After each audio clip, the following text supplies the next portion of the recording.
Making Big Shifts, presented by Marketing Reboot, with your host, Josh Anderson. Hey everybody, welcome back to Making Big Shifts by Marketing Reboot. I'm your host, Josh Anderson, where we talk to real entrepreneurs making really big shifts and the real results that follow. Today, we're excited because we have Muriel Touati here. She is the founder of Exit 3D Studio. So welcome to the podcast, Muriel. Thank you, Josh, for having me today. I'm very excited about the conversation. For sure. So let's just go with some background. Let's kind of set this up. How did you get to founding Exit 3D Studio? So what's your background like and what does Exit 3D Studio do?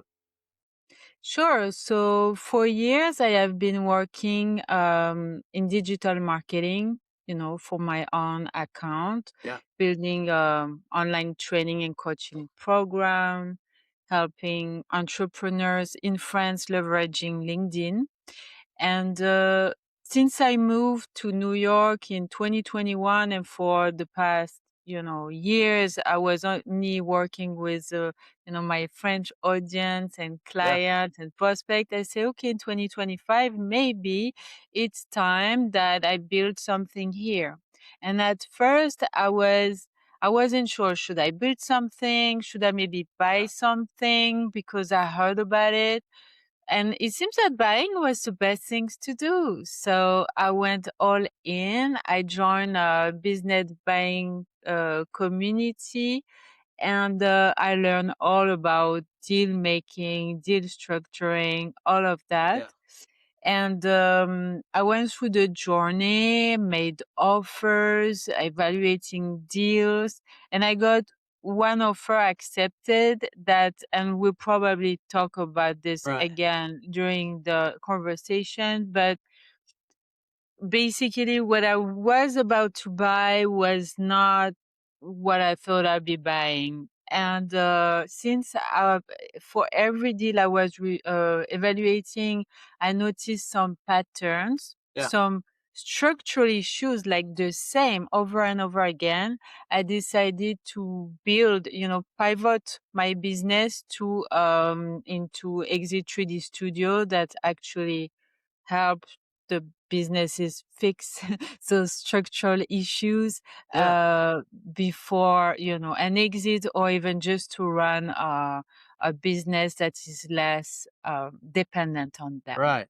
Very interesting. Yeah. I had David Gow Sr. on the podcast a couple month or so ago, but he was saying that most people that start a business, they end up just owning a job, right? And then that's not really valuable to be purchased.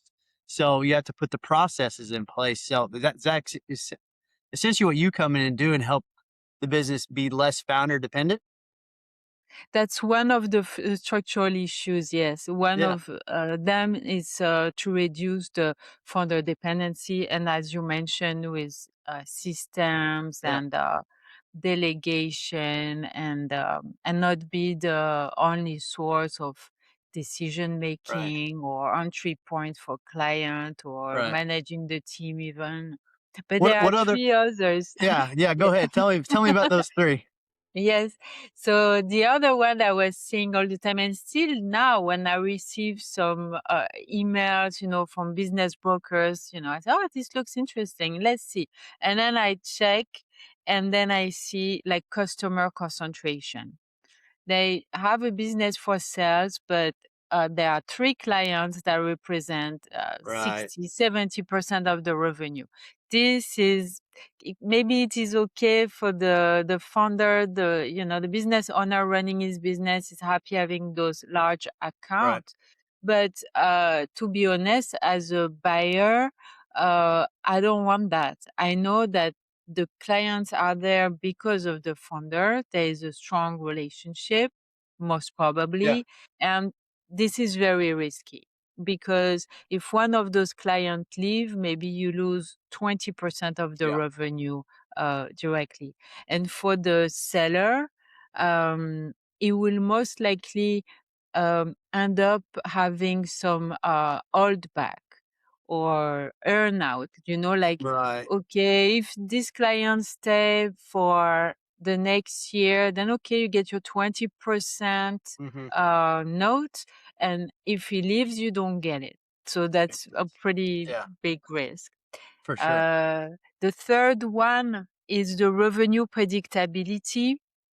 Basically, is the revenue coming from project-based work or is it recurring? Right. If it's project-based, but you don't really know what's gonna happen Hmm. once you buy the business, and recurring, then you can have some Yes. direction, like you know Right. where it's going, so it's predictable.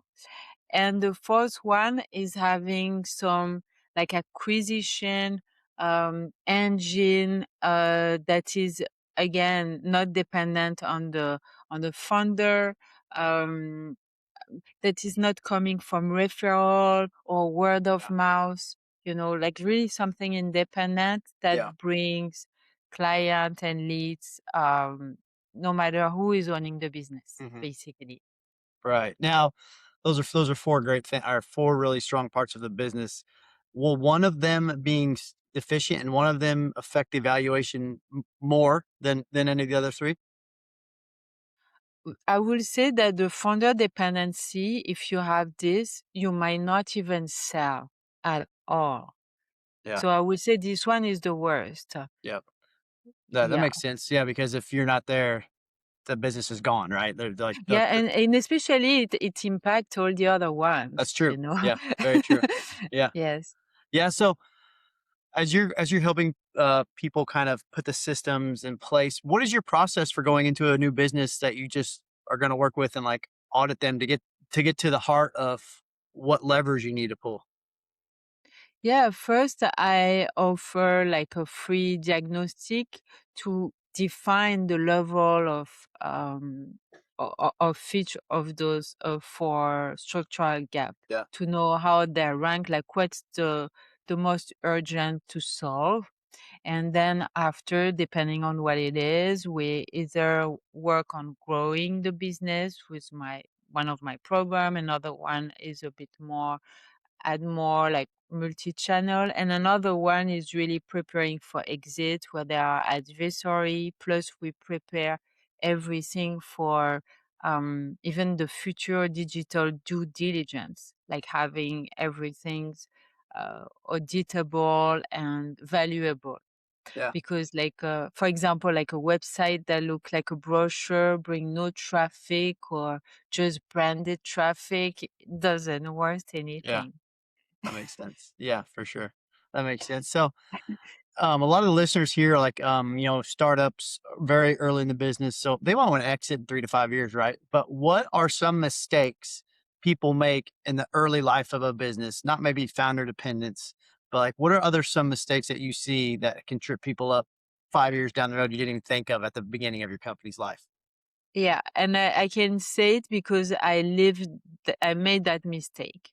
I will say is the business model, how you're gonna make revenue, and Yeah. for example, my program, the LinkedIn Accelerator, it was you pay an entrance fee, you have it forever, support forever. Wow, this was actually such a bad decision, and I got a bad, advice at the Yeah. beginning doing that. It was like a project base. Basically, you have a one-time revenue, and then you have the client forever. Hmm. Well, until the life of the programmer, I Right. would say you can still tweak things, but basically no recurring revenue.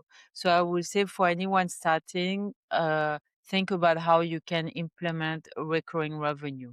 Like try to You're right. think your business model that way, Yeah. because it will cost you a lot. Yeah. Mm. That makes complete sense. Yeah. That lead acquisition, which goes into that revenue engine, right? So if you can readily get new leads in that become recurring revenue, of course, your EBITDA is going to be a lot higher. Um, now, how do you now this? I'm in it right now because my business, Marketing Reboot, is we're kind of moving out of the founder led business, which is me, right? What are some of the systems that you put in place on a founder led business, or to help them kind of extract themselves slowly from the business so it's not doesn't induce anxiety and make them scared, right? But what is your process for that?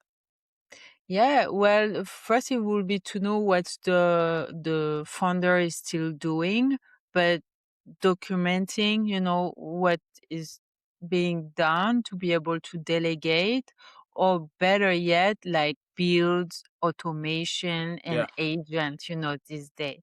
I am, more focused on the marketing and sales part of it Yeah. rather than, I don't know, the inventory Yeah. calculation. Right. Like that's not so Operations my part, aspect of it. Yeah. though I can advise Yeah. on that. Uh, but like building those sort of automation and using AI for that, yes, Right.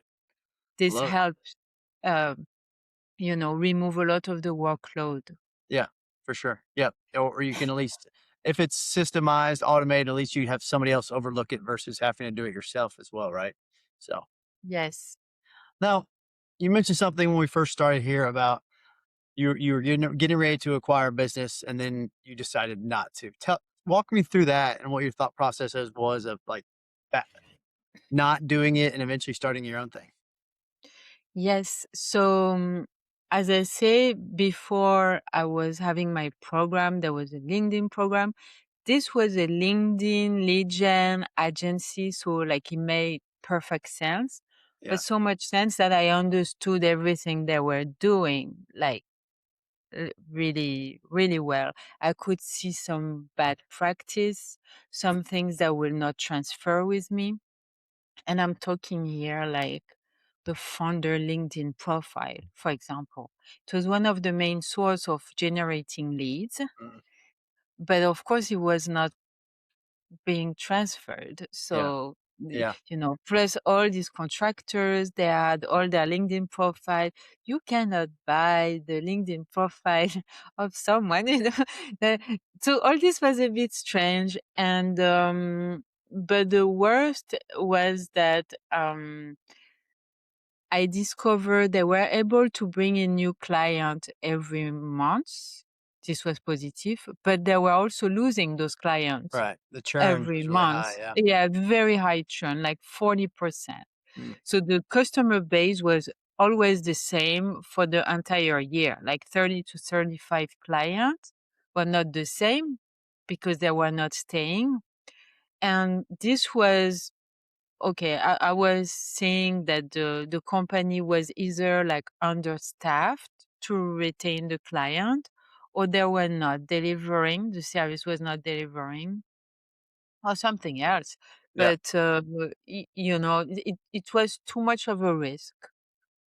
It was not recurring revenue when Yeah. they were saying recurring. No, it was not. It was Yeah. rolling sort of base revenue with new client all the time. And yeah, so I walked away from it, even if they accepted my offer, even if financing was happening. Yeah, I was going to discount it so much that Yeah. For sure. I rather, yeah, leave. Yeah. And you probably never regretted that decision, have you? No, because it would have been a full rebuild. Yeah. For Like sure. instead of rebuilding everything, why not just start from the beginning? Yeah. Yep. So in terms of like valuations from prospective buyers, what type of business models or I guess lead acquisition engines are valued at the highest? Um, well, Like the ones that in don't terms of like depend on yeah, like service referral. based. Yeah. What is the what are people actively looking for in terms of like business models that get the highest multiples? Well, the buyers will look at non-founder dependent business. Yeah. Basically, they don't want to buy themselves a job. They rather have the business that is uh, turnkey, Yeah. autonomous. Yeah. And maybe you have a CEO in place that will stay, or so much systems. Yeah. But that they want to see a diversified portfolio of clients, so there is no concentrated risk anywhere. And that means all clients under 10% of the revenue, Okay. ideally, even under 5%, even better. So there is no, you don't get any discount. Yeah. The third is the revenue predictability. And then to answer your questions about the revenue engine, the acquisition engine, I will say most likely online, Yeah. because this proves that you can attract stranger into your world and work with them. and there is many different way. I would prefer one that's not too dependent on ad, unless the ads, you can prove that you're really making money from the ad Right. spend. If it makes sense, then fine. Otherwise, revenue engine that don't depend on it. And what will be bad is if it's only referral, even if it's a famous good source, if it's one, I don't know, one media or something that bring you all the time the Right. leads, you only have that, it's dangerous, because that means you only have one client after all. If all the clients Mhm. come from this one, it's the case for, like e-commerce, for example, those on Amazon. uh if they are Yeah. only on Amazon, they only have one client. It's Yeah. Amazon, that's it. The day that they stop the diffusion or anything, they don't, the business is just stop that For way. sure. That makes So sense. not a single channel of Yeah. acquisition, also like Yeah. diversify to meet, have less risk, I will Yeah. say. That makes sense for sure. So, say somebody's going through this process of selling their business, it's not founder dependent, it's a good valuation to it. Do you see many common mistakes that people make while selling their business that you can help them avoid? Yes, the mistake would be to not prepare for it. Yeah. Just go and not prepare.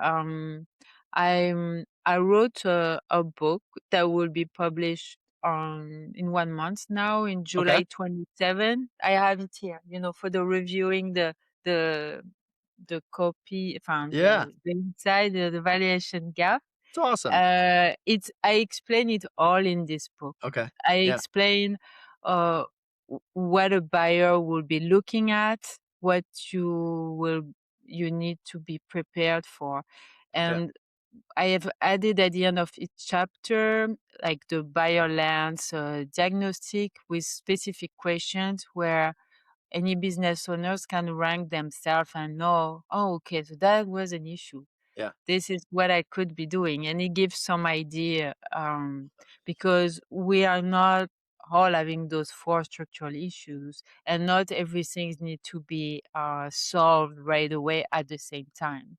Gotcha. Yeah. Then, start. Yeah. You also, I know you sent over earlier your exit readiness scorecard.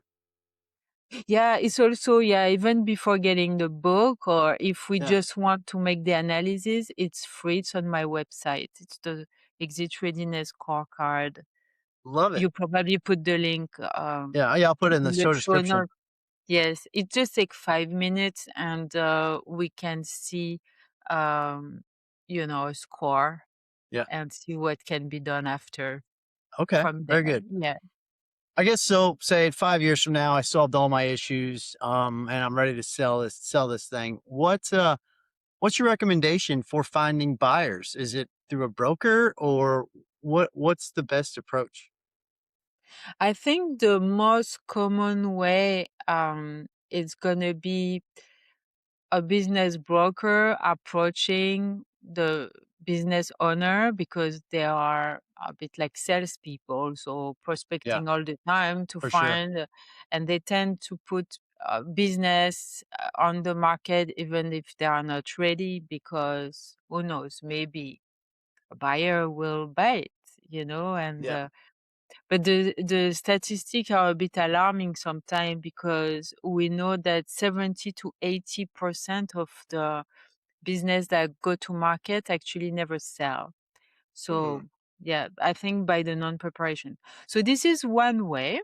Another way, it could be a business buyer, prospective buyer, future buyer operator that contact you directly, Yeah. because they are looking for business exactly like yours and want to engage conversation with you. I think this is the best, Right. because everything is open. There is no Yeah. commission. The it's two business, two people at the same time, the future operator and the current one that have a conversation and that want to have a good vision, Yeah. for the future and for the best interest of the employee. I tend to Yeah. advocate for this better because I've heard, so many stories from other bigger investors like private equity, for example, or they act differently. They might Yeah. also contact the business. They might make even a cash offer. It might be even higher than all the others.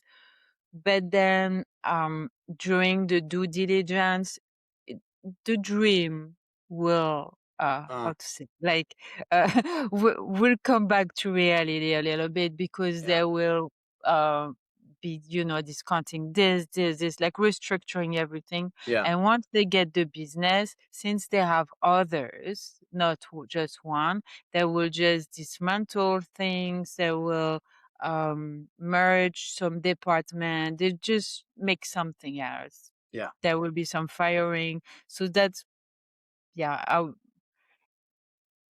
Right. won't be my choice. Yeah.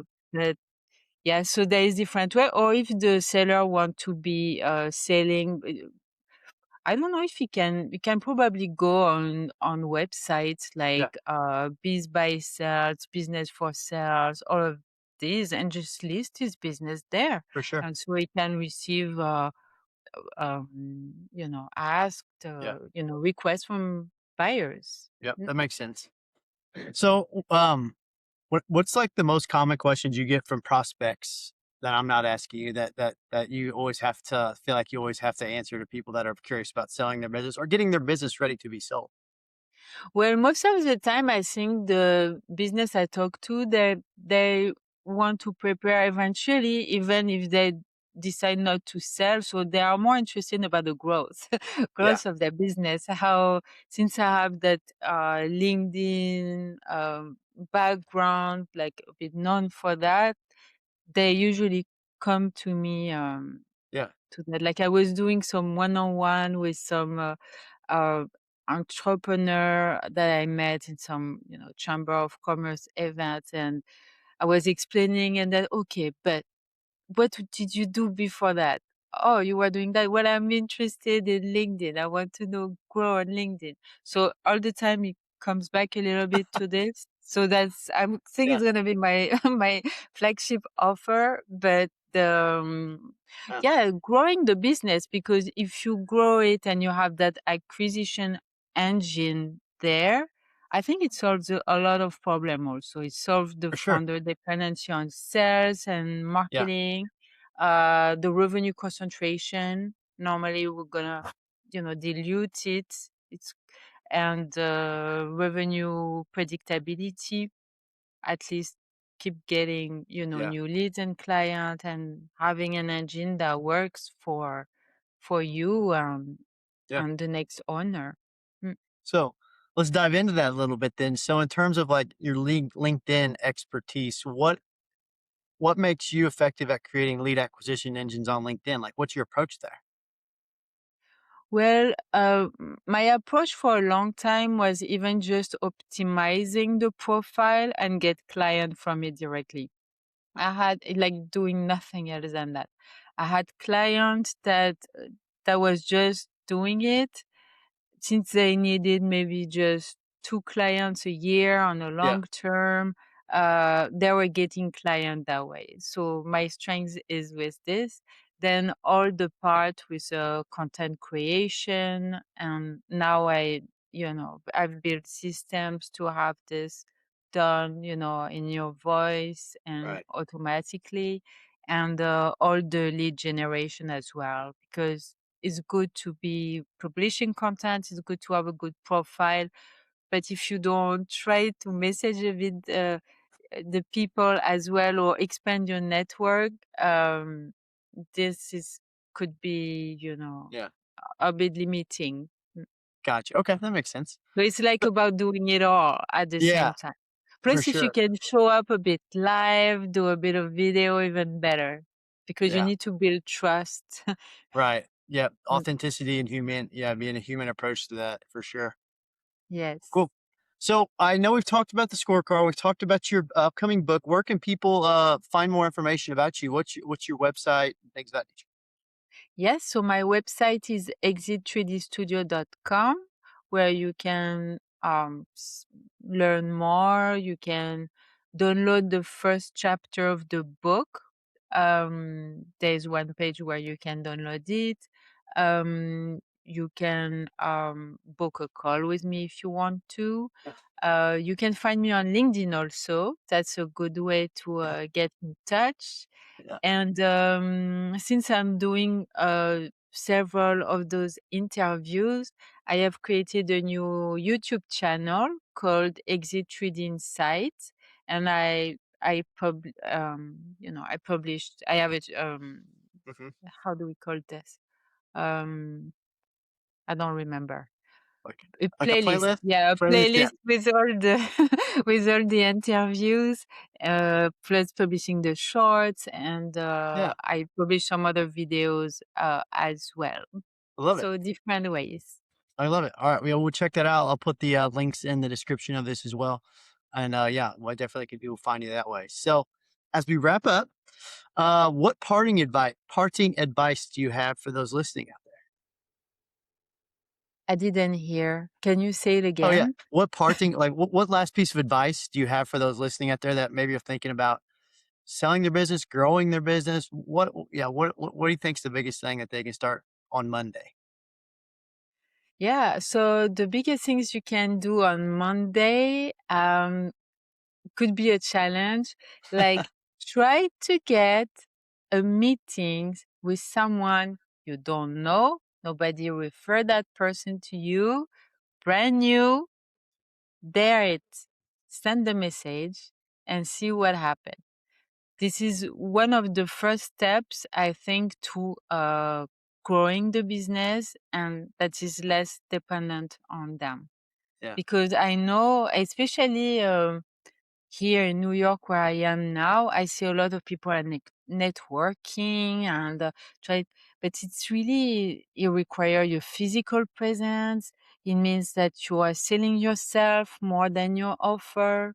So try to send the email or try to send the LinkedIn message. Just try it and see what happens.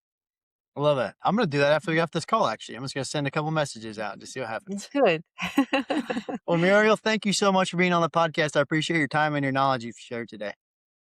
Well, thank you, Josh, for having me. I can't wait to see it published, Yeah, and I'll add it to my channel. love it. All right, everybody. Thank you so much for listening to Making Big Shifts by Marketing Reboot. Be sure to like, subscribe, and share, and we'll catch you on the next one. Hey, guys. Thanks so much for listening to Making Big Shifts by Marketing Reboot. It would be a huge help to us if you subscribe to the channel and share this with somebody that you think needs it. Your support helps us continue to bring great guests on board and keep the conversation going. Have a great day. Thank you for listening to Making Big Shifts.